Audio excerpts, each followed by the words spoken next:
Assalamualaikum warahmatullahi wabarakatuh. Bismillahirrohmanirrohim. Dengan menyebut nama Allah yang Maha Pengasih lagi Maha Penyayang.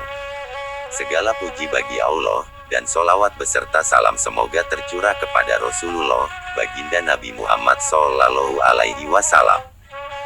Semoga kita senantiasa dalam lindungan Allah dan mendapat syafaat Nabi kita fi yaumil qiyamah. Amin. Kaum muslimin rahimakumullah. Allah subhanahu wa ta'ala berfirman, hal ta'lamu lahu samiyya. Tahukah kamu adakah sesuatu yang sama dengan dia? Surat Maryam 65. Sebuah keyakinan bahwa Allah ada, tanpa tempat, adalah akidah baginda Nabi Muhammad Sallallahu Alaihi Wasallam, para sahabat dan orang-orang yang mengikuti jejak beliau semua. Mereka itu dikenal dengan Ahlus Sunnah wal Jamaah, kelompok mayoritas umat Islam yang merupakan Al-Firqah An-Najiyah, yaitu golongan yang selamat. Dalil atas keyakinan tersebut selain ayat di atas adalah firman Allah, laisa kamitslihi syai'un. Surat Asy-Syura 11. Artinya, Dia Allah tidak ada sesuatu pun yang menyerupainya. Ayat ini adalah ayat yang paling jelas dalam Al-Quran yang menjelaskan bahwa Allah sama sekali tidak menyerupai makhluknya. Ulama Ahlus Sunnah wal Jamaah menyatakan bahwa alam atau makhluk Allah ini terbagi atas dua bagian, yaitu benda dan sifat benda. Kemudian benda dibagi menjadi dua, yaitu satu, benda yang tidak dapat terbagi lagi karena batas terkecil, para ulama menyebut dengan nama Al-Jauhar Al-Fat. Dan kedua, benda yang dapat terbagi menjadi bagian-bagian. Benda yang kedua ini, yakni benda yang dapat terbagi lagi menjadi dua macam. Satu, benda latif, yaitu benda yang tidak dapat dipegang oleh tangan, seperti cahaya, bayangan, ruh, angin, jin, setan, malaikat, dan sebagainya. Dua, benda katsif, yakni benda yang dapat dipegang oleh tangan seperti manusia, tanah, hewan, air, batu, dan benda-benda padat lainnya. Sedangkan sifat-sifat benda adalah seperti bergerak, diam, berubah, bersemayam, berada di suatu tempat, dan berada di suatu arah, duduk, turun, naik, dan lain sebagainya. Kaum muslimin rahimakumullah. Ayat di atas yakni, laisa kamitslihi syai'un, adalah menjelaskan kepada kita bahwa Allah Ta'ala tidak menyerupai makhluknya, yakni Allah bukan merupakan suatu benda, baik itu benda jenis Al-Jauhar Al-Fat, benda latif atau benda katsif. Dan Dia yakni Allah, tidak layak disifati dengan apapun dari sifat-sifat benda tersebut. Ayat di atas cukup untuk dijadikan sebagai dalil bahwa Allah itu ada tanpa tempat dan arah. Karena Allah lah pencipta dan pemilik tempat dan arah. Jika Allah ada pada suatu tempat atau arah, maka akan banyak sekali benda ataupun makhluk yang serupa dengannya. Karena dengan demikian berarti Ia memiliki dimensi panjang, lebar, besar, kecil, kedangkalan dan kedalaman. Sedangkan sesuatu yang bersifat demikian ini, maka ia adalah makhluk yang membutuhkan dimensi tersebut. Rasulullah Shallallahu Alaihi Wasallam bersabda, Kanaullah, walem yakun, syai'un ghairuhu. Artinya, Tuhan itu ada, dan tidak ada apa-apa selain Dia. Al-Bukhari, Al-Baihaqi dan Ibnu Al-Jarud. Makna hadits ini bahwa Allah ada pada azal keberadaan tanpa asal, tidak ada sesuatu selainnya bersamanya. Pada azal yakni belum ada angin, cahaya, bayangan, arash, langit, manusia, jin, malaikat, waktu, tempat dan arah. Maka berarti Allah itu ada sebelum terciptanya tempat dan arah. Oleh karena itu, Allah tidak membutuhkan keduanya dan Allah tidak berubah dari semula, yakni tetap ada tanpa tempat dan arah, karena berubah adalah ciri sifat makhluk. Dengan kata lain yaitu, al-alam mutaghayyir.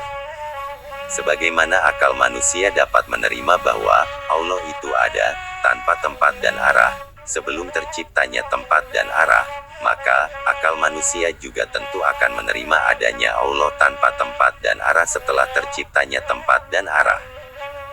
Karena merupakan hal yang mustahil, jika ada tempat dan arah tanpa diciptakan oleh Allah. Karena Allah adalah Al-Qadim, Al-Awwal, Al-Baqi, Al-Akhir, yakni Allah Maha Dahulu tanpa permulaan, dan Allah Maha Akhir tanpa berkesudahan.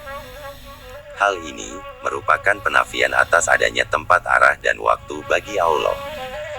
Sebagaimana ditegaskan juga oleh Sayyidina Ali bin Abi Thalib, semoga Allah meridhoinya, bahwa kanallahu alama kana wa huwa al-ana alama alaihi kana.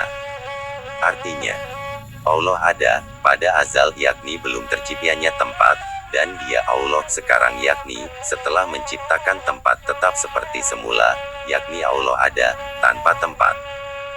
Dituturkan oleh Al-Imam Abu Mansur Al-Baghdadi dalam kitabnya Al-Farq, halaman 333. Al-Imam Al-Baihaqi, wafat 458 Hijriyah, dalam kitabnya Al-Asma wa Sifat, halaman 506, berkata, sebagian sahabat kami dalam menafikan tempat bagi Allah mengambil dalil dari sabda Rasulullah Shallallahu Alaihi Wasallam berbunyi, antat dohiru falaisa faukoka syai'un wa antal batinu falaisa duonaka syai'un. Artinya, engkau adalah Allah yang maha zohir, yakni segala sesuatu menunjukkan akan adanya Allah. Tidak ada sesuatu apapun di atasmu. Dan engkau adalah al-batin, yakni yang tidak dapat dibayangkan. Tidak ada sesuatu apapun di atasmu. Hadits riwayat Imam Muslim dan lainnya. Al-Imam As-Sajjad Zainal Abidin Ali bin Al-Husain bin Ali bin Abi Thalib, wafat 94 Hijriyah, berkata, Antaullah al-lazi la yahwika makanun. Artinya, engkaulah Allah, zat yang tidak diliputi oleh tempat. Diriwayatkan oleh Al-Hafiz Az-Zabidi dalam Ithaf As-Sada Al-Mutakin bi Syarhil Ihya Ulumuddin, dengan rangkaian sanad muttasil dan mutasalsil, yang kesemua perawinya adalah Ahlul Bait, yakni keturunan Nabi Shallallahu Alaihi Wasallam. Kaum muslimin rahimakumullah. Adapun ketika seseorang menghadapkan kedua telapak tangan ke arah langit ketika berdoa, hal ini tidak menunjukkan bahwa Allah berada di arah langit. Akan tetapi karena langit adalah kiblat atau arah berdoa, dan merupakan tempat turunnya rahmat dan barokah Allah. Begitu juga, ketika seseorang melakukan sholat menghadap Ka'bah, hal ini tidak berarti bahwa Allah berada di Ka'bah, atau di dalamnya. Tetapi, kita menghadap Ka'bah, karena Ka'bah adalah kiblat sholat bagi kita, sebagaimana diperintahkan Allah dan Rasul-Nya. Penjelasan seperti ini telah dituturkan oleh para ulama ahlu sunnah wal jamaah seperti Al-Imam Al-Mutawali, wafat 478 Hijriyah, dalam kitabnya Al-Gunyah. Al-Imam Al-Ghazali, wafat 505 Hijriyah, dalam kitabnya Ihya Ulumuddin. Al-Imam An-Nawawi, wafat 676 Hijriyah, dalam kitabnya Syarah Sahih Muslim.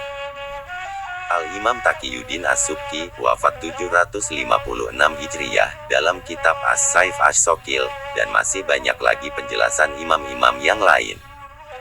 Al-Imam Abu Ja'far At-Tahawi, semoga Allah meridhoinya, wafat 321 Hijriyah, berkata, Ta'ala, yani Allah, anil hutudi, wal go'oyati, wal arkani, wal adoi, wal adawati, la tahwihil jihatus situ, kasairil mubtadiat. Artinya, Maha suci Allah dari batas-batas dan berkesudahan, Maha suci Allah dari anggota badan dan perangkat badan, Allah Maha suci dari 6 arah, sebagaimana makhluk-makhluk ciptaannya. Jadi, Allah Subhanahu wa Ta'ala itu tidak ada ukuran sama sekali. Tidak ada batas akhir, tidak ada sisi-sisi, tidak beranggota badan, baik anggota yang besar, seperti wajah, tangan, kaki, dada, perut, dan lainnya. Dan tidak pula Allah itu beranggota badan yang kecil seperti lidah, anak lidah, hidung, telinga, bola mata, jari jemari, dan lainnya. Allah tidak diliputi oleh 1 maupun 6 penjuru arah, baik itu atas, bawah, kanan, kiri, depan, dan belakang. Kaum muslimin rahimakumullah. Perkataan Al-Imam Abu Ja'far at-Tahawi ini adalah merupakan ijma atau konsensus para sahabat dan ulama salaf, yakni ulama-ulama yang hidup pada 3 abad pertama tahun Hijriyah. Kemudian seperti Miraj baginda Nabi Muhammad Shallallahu Alaihi Wasallam dalam peristiwa Isra wal Miraj, ketika itu Nabi Muhammad naik ke langit, terus apakah itu menunjukkan bahwa Allah berada di atas langit? Tidak begitu, kaum muslimin rahimakumullah. Tujuan Miraj, yakni Rasulullah diperjalankan oleh Allah naik ke langit, adalah untuk memuliakan beliau, dan menunjukkan tentang keajaiban-keajaiban makhluknya, sebagaimana dijelaskan dalam Al-Quran Surat Al-Isra, ayat 1 terdapat kalimat berbunyi, linuriyahu, min ayatina. Yakni agar aku perlihatkan ia sebagian dari ayat-ayatku. Kata Allah. Dengan demikian, maka tidak layak dikatakan bahwa Allah itu ada di suatu tempat, atau di semua tempat, atau Allah ada di mana-mana tempat. Juga tidak layak dikatakan bahwa Allah ada di suatu arah, atau di semua arah penjuru. Al-Imam Abu Al-Hasan Al-Asy'ari, wafat 324 Hijriyah, semoga Allah meridhoinya, beliau berkata, Innallaha la makana lah. Artinya, sesungguhnya Allah ada tanpa tempat. Diterangkan oleh Al-Baihaqi dalam kitab Al-Asma wa Sifat. Al-Imam Al-Asy'ari juga berkata, tidak layak dikatakan bahwa Allah ada di satu tempat atau di semua tempat. Perkataan Al-Imam Al-Asy'ari ini dinukil oleh Al-Imam Furuq, wafat 406 Hijriyah, dalam kitab Ibnul Mujarrad. Syekh Abdul Wahab Asy'arani, wafat 973 Hijriyah, dalam kitab Al-Yawaqit wal Jawahir menukil kutipan dari Syekh Al-Imam Ali Al-Khawash yang artinya, tidak boleh dikatakan bahwa Allah itu ada di mana-mana. Maka akidah yang wajib kita yakini adalah bahwa Allah itu ada, tanpa arah dan tanpa tempat. Kaum muslimin rahimakumullah. Perkataan Al-Imam At-Tahawi di atas juga merupakan bantahan terhadap pengikut paham wahdah al-wujud, yaitu mereka yang berkeyakinan bahwa Allah itu menyatu dengan makhluk-makhluknya. Juga sebagai bantahan atas pengikut paham hulul, mereka berkeyakinan bahwa Allah menempati sebagian makhluknya. Dua keyakinan ini adalah kekufuran berdasarkan ijma atau konsensus seluruh ulama, sebagaimana dikatakan oleh Al-Imam As-Suyuti, wafat 911 Hijriyah, dalam kitab Al-Hawilil Fatawi, dan imam lainnya. Para imam panutan kita yakni ma'asirul ulama ala mazhab Ahlus Sunnah wal Jamaah, dari golongan ahli tasawuf sejati seperti Al-Imam Al-Junaid Al-Baghdadi, wafat 297 Hijriyah, Al-Imam Ahmad Ar-Rifai, wafat 578 Hijriyah, Syekh Abdul Qadir Al-Jailani, wafat 561 Hijriyah, dan semua imam tasawuf sejati. Mereka semua selalu mengingatkan umat Islam dari para pendusta. Dengan demikian, dari uraian di atas dapat kita ketahui bahwa keyakinan umat Islam dari kalangan ulama salaf yakni ulama terdahulu, dan ulama kholaf yakni ulama setelah ulama salaf atau ulama masa kini, berkeyakinan bahwa Allah ada tanpa tempat dan arah. Sementara sebagian orang yang menyerupakan Allah dengan makhluknya, yakni mereka yang berkeyakinan bahwa Allah adalah merupakan benda yang duduk di atas arash, maka itu adalah keyakinan yang sesat dan menyesatkan. Para ulama salaf bersepakat bahwa barang siapa yang mensifati Allah dengan salah satu sifat di antara sifat-sifat manusia, maka ia telah kafir atau telah melakukan dosa besar. Sebagaimana hal ini ditulis oleh Al-Imam Al-Muhaddis As-Salaf Abu Ja'far dalam kitab akidahnya yang terkenal dengan nama Al-Aqidah At-Tahwiyah. Beliau berkata, Waman wasofa wahabi maknan min ma'anil basyari, fakot kafaro. Artinya, barang siapa mensifati Allah dengan salah satu sifat dari sifat-sifat manusia, maka ia telah kafir, yakni dosa besar. Al-Imam Al-Ghazali berkata, La tasihul ibadah ila ba'da marifatil ma'bud. Artinya, tidak sah ibadah seorang hamba kecuali setelah mengetahui Allah yang wajib disembah. Bagaimana cara mengetahuinya? Bagi orang kafir, harus mengenal Allah dengan cara masuk agama Islam, mengucap 2 kalimat syahadat. Adapun bagi orang Islam yaitu beriman dan meyakini Allah dengan iman dan keyakinan yang benar. Kemudian, seperti apa keyakinan yang benar? Yaitu keyakinan kepada Allah, seperti yang diajarkan oleh Rasulullah, para sahabat dan para salafus sholihin, seperti yang telah diuraikan di atas. Demikian, semoga bermanfaat.